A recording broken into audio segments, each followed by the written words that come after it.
Hello दोस्तों, एक कहावत तो आप सभी ने सुनी होगी, जैसी दृष्टि वैसी सृष्टि। तो आज इस कहावत के ऊपर मैं लेकर आई हूँ एक कहानी। तो एक राजा की कहानी है ये। तो चलिए इस कहानी को शुरू करते हैं। एक बार एक राजा की सभा में एक चंदन के बहुत बड़े व्यापारी ने प्रवेश किया। राजा की दृष्टि उस पर पड़ी तो उसे देखते ही अचानक उनके मन में विचार आया कि कुछ ऐसा किया जाए ताकि इस व्यापारी की सारी संपत्ति राजकोष में जमा कर दी जाए। व्यापारी जब तक वहां रहा, राजा का मन रह रहकर उसकी संपत्ति को हड़प लेने का करता रहा। कुछ देर बाद व्यापारी चला गया। उसके जाने के बाद राजा को अपने राज्य के ही एक निवासी के लिए आए ऐसे विचारों के लिए बड़ा खेद हुआ। राजा ने सोचा कि मैं तो प्रजा के साथ न्यायप्रिय रहता हूं, आज मेरे मन में ऐसा कलुषित विचार क्यों आया। तभी राजा ने क्या किया, उन्होंने अपने मंत्री को अपनी मन की सारी बात बताई और उससे उसका समाधान पूछा। मंत्री ने कहा, इसका उत्तर देने के लिए आप मुझे कुछ समय दे दीजिए राजा। मंत्री जो था वो बहुत ही विलक्षण बुद्धि का था।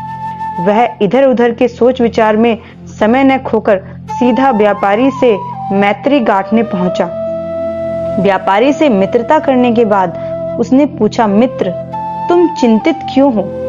भारी मुनाफा वाले इतने बड़े चंदन के व्यापारी होते हुए भी तुम इतनी ज्यादा चिंता में क्यों डूबे हुए हो? व्यापारी बोला, मेरे पास उत्तम कोटि के चंदन का बड़ा भंडार जमा तो हो गया है। चंदन से भरी गाड़ियां लेकर अनेक शहरों के चक्कर लगाए, पर कोई भी सामान, कोई भी लकड़ी बिक नहीं सकी। यानी मैं बहुत ज्यादा धन जो है अर्जित नहीं कर पाया। मेरा बहुत सा धन जो है वो फंसा हुआ है और नुकसान से बचने का कोई उपाय नहीं है। व्यापारी की बातें सुनकर मंत्री ने पूछा, क्या हानि से बचने का कोई उपाय नहीं है? व्यापारी हंसकर कहने लगा, अगर राजा की मृत्यु हो जाए तो उनके दाह संस्कार के लिए सारा चंदन बिक सकता है। अब तो यही अंतिम मार्ग दिखता है।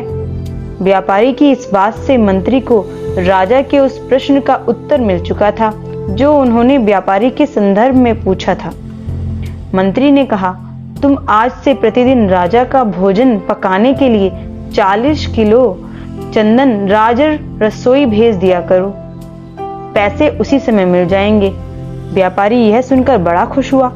प्रतिदिन और नकद चंदन बिक्री से तो उसकी समस्या ही दूर हो जाने वाली थी।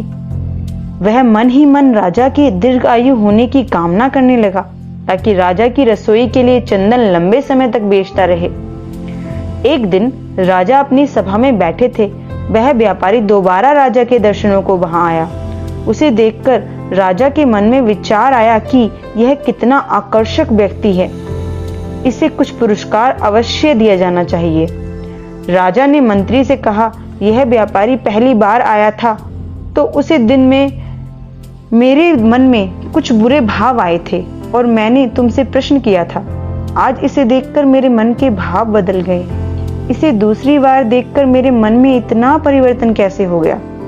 मंत्री ने उत्तर देते हुए कहा, महाराज मैं आपके दोनों ही प्रश्नों का उत्तर आज दे रहा हूं। यह जब पहली बार आया था तब यह आपकी मृत्यु की कामना रखता था। अब यह आपके लंबे जीवन की कामना करता रहता है। इसलिए आपके मन में इसके प्रति दो तरह की भावनाओं ने जन्म लिया है। जैसी भावना अपनी होती है वैसा ही प्रतिबिंब दूसरों के मन पर पड़ने लगता है। यह एक मनोवैज्ञानिक सत्य है। हम किसी व्यक्ति का मूल्यांकन कर रहे होते हैं तो उसके मन में उपजते भावों का उस मूल्यांकन पर गहरा प्रभाव पड़ता है। इसलिए जब भी किसी से मिले तो एक सकारात्मक सोच के साथ ही मिले ताकि आपके शरीर से सकारात्मक ऊर्जा निकले और वह व्यक्ति उस सकारात्मक ऊर्जा से प्रभावित होकर आसानी से आपके पक्ष में विचार करने के लिए प्रेरित हो सके। मतलब इस कहानी से हमें क्या शिक्षा मिलती है? इस कहानी से हमें यह शिक्षा मिलती है कि हम दूसरों के बारे में जो नकारात्मक चीजें सोचते रहते हैं, जो उनके बारे में गलत सोचते रहते हैं, अगर वो न सोचकर हम दूसरों के लिए सकारात्मक सोचें, अपनी सोच को सकारात्मक बनाएं, अच्छा सोचें, तो हमारे लिए भी वो लोग अच्छी सोच रखेंगे। भले से ही वो लोग अच्छी सोच रखें या ना रखें, लेकिन हमें अपने विचारों पर ध्यान देना चाहिए। अगर हम इस दुनिया को, इस संसार को अच्छी नजरों से देखेंगे, अच्छे तरीके से देखेंगे और सुंदर देखेंगे, तो हमें यह संसार सुंदर ही नजर आने लगेगा।